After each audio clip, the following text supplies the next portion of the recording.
बिस्मिल्लाहिर्रहमानिर्रहीम। अस्सलामुअलैकुम। उम्मीद करती हूँ कि आप सब खैरियत से होंगे। अल्लाह से दुआ है कि वो हम सबको अपने अपने घरों में खुश और आबाद रखे, आमीन। आज मैं आपके साथ मछली के सालन की बहुत ही मज़ेदार सी रेसिपी शेयर करने जा रही हूँ। आपको मछली के सालन की ये रेसिपी अच्छी लगे तो लाइक ज़रूर कीजिएगा, और अगर आपको मेरी कुकिंग पसंद आए तो चैनल को सब्सक्राइब ज़रूर कीजिएगा। इस मछली के सालन को आप चावल या रोटी दोनों के साथ एंजॉय कर सकते हैं। तो रेसिपी को मेरे साथ मुकम्मल देखिएगा और एंड तक मेरे साथ ही रहिएगा। तो स्टार्ट करती हूँ मज़ेदार सी मछली के सालन की रेसिपी। यह मैंने मछली ली है और इसको 1 टीस्पून हल्दी पाउडर, 1 टीस्पून नमक और 2 टीस्पून मैंने लहसुन अदरक लगा के रख दिया था तकरीबन 2 घंटे के लिए। यह मैंने पैन में ऑयल गर्म कर लिया है। बहुत थोड़ा सा ऑयल शामिल किया मैंने, हाफ कप, और इसके अंदर मैं मछली के पीसेस को शामिल कर रही हूँ। इसको हमने फ्राई करना है जब तक दोनों साइडों से अच्छा सा गोल्डन कलर नहीं आ जाता। तो पहला स्टेप ये है, आप नोट डाउन कर लीजिए। और मछली के पीसेस को मैं शामिल करती जा रही हूँ और इनको दोनों साइडों से गोल्डन होने तक हमने पकाना है। यहाँ पे मैंने सारे मछली के पीसेस शामिल कर दिए थे पैन में। तकरीबन 2 मिनट हो गए इसको फ्राई होते हुए। तो अब मैं इसको टर्न कर रही हूँ और इसको दूसरी साइड से भी फ्राई होने दूंगी। मछली को कभी भी ओवर कुक नहीं करना चाहिए। तकरीबन 4 से 5 मिनट में बेहतरीन सा फिश का पीस फ्राई हो जाता है। अगर आप इससे ज़्यादा देर इसको रखेंगे तो आपकी फ़िश ओवर कुक हो जाएगी और उसका टेस्ट उतना मज़े का नहीं लगेगा जितना कम टाइम में फ्राई हुई फ़िश का होता है। तो इस बात का ख़ास ख्याल रखा करें। और मछली का बेहतरीन टेस्ट लेने के लिए इसको 4 से 5 मिनट फ्राई। यहाँ मैं फ़िश को कवर करके पकाऊंगी 2 मिनट के लिए। तकरीबन 5 मिनट हो गए हैं फ़िश को फ्राई होते हुए। मैंने तकरीबन 2-2.5 मिनट एक साइड से इसको कुक किया है और अब मैं फ़िश को निकाल लूँगी एक प्लेट के अंदर। ऑयल जो है इसका ड्रेन कर लेंगे।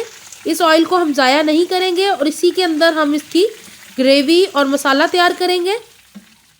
यहाँ मैंने एक और पैन ले लिया है जिसमें ग्रेवी तैयार करनी है हमने मछली के सालन के लिए।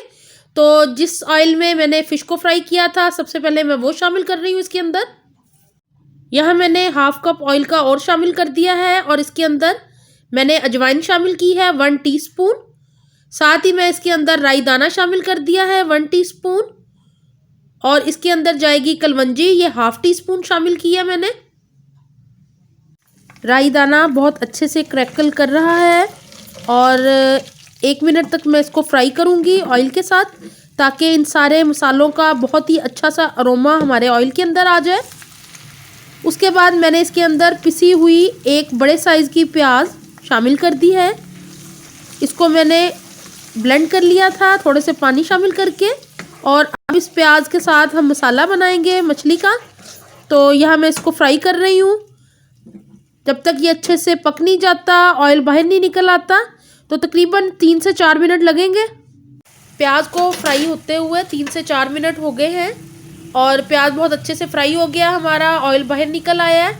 अब मैं इसके अंदर लहसुन अदरक का पेस्ट शामिल कर रही हूँ, जो कि मैं यहाँ पे 3 टीस्पून शामिल किए हैं।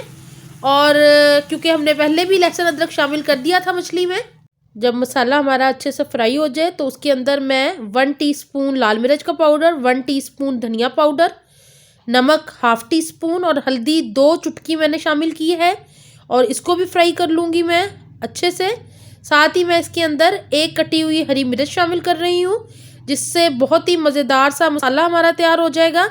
तो इन सारी चीज़ों को अब मैं अच्छे से मिक्स कर लूँगी ताकि मसाले प्याज के साथ बहुत अच्छे से पक जाएं और कच्चे ना रहें। तो इनको मैंने हल्की आंच पे फ्राई कर रही हूँ। मसाला बहुत अच्छे से पक गया है और अब मैं 1 कप दही का शामिल कर रही हूँ और इसको भी फ्राई करेंगे। दही को बहुत अच्छे से हमने पकाना है ताकि दही का पानी ड्राई हो जाए और बहुत ही मज़ेदार सा हमारा मछली का मसाला तैयार हो जाए। दही शामिल करके मैंने इसको 3-4 मिनट तक और कुक किया है।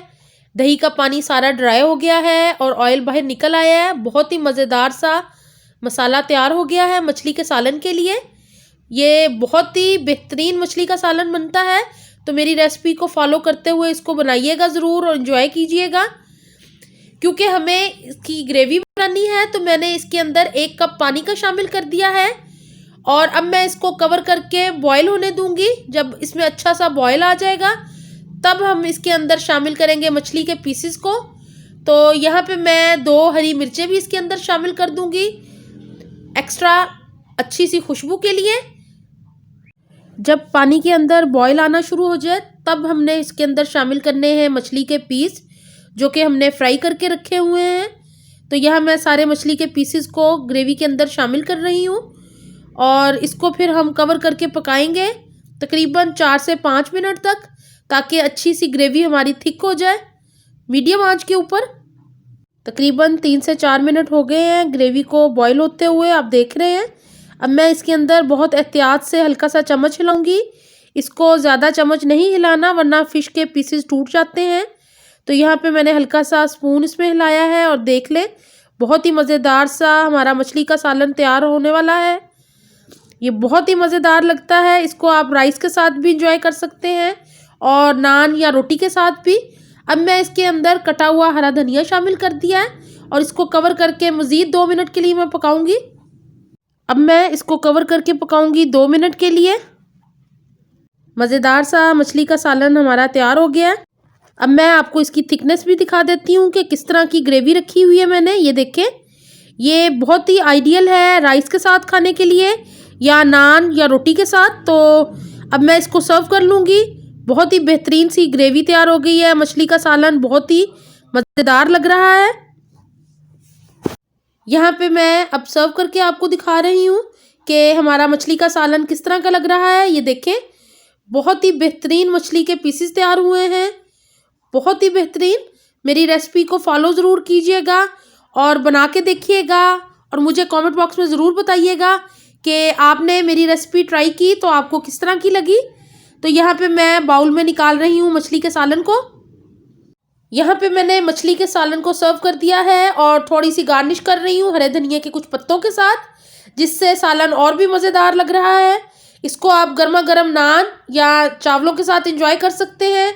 मुझे कमेंट बॉक्स में ज़रूर बताइएगा कि आपको मछली के सालन की ये रेसिपी कैसी लगी।